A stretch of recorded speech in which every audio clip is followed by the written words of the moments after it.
รียบเสมือนฝนฟ้ารดพฤกษาให้สดชื่นและสมบูรณ์พระบรมวงศานุวงศ์นำลงไม้ทศพิธราชทำให้เสื่อมสูญศาสนาพระองค์ทรงเทิดทูนทรงเกื้อกูลทูลพระภูมิธรรมยกย่องและเชิดชูทรงเป็นเพียงพระศพเจ้านิกรพระราชเกษตรสุนท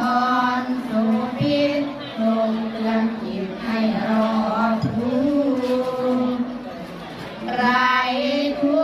กข์ไม่ผู้เป็นศัตรูองค์กษัตริย์ทรงรอบรู้สู่บายอันเทพยศนามพระทัยองค์มหาราชาเปรียบพระคุณล้ำค่าดังมหาสมุทรและสายชนดาวนิพนธ์พวกเราทุกคนบำเพ็ญเพียรถวายเป็นพระราชกุศลแด่องค์ผู้วนัยรวมทางองค์มหาราชาทุกพระองค์ทรงรักเจริญตลอดไปขอพันบุตรกรภาคไว้สถาบันชาวไทยท่านผู้ฟังชอบใจ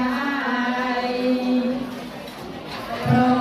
ดปรบมือให้หน่อยนะคะเป็นแรงเชียร์ สุดๆวันเดียวนะครับโอเคสุดยอดครับ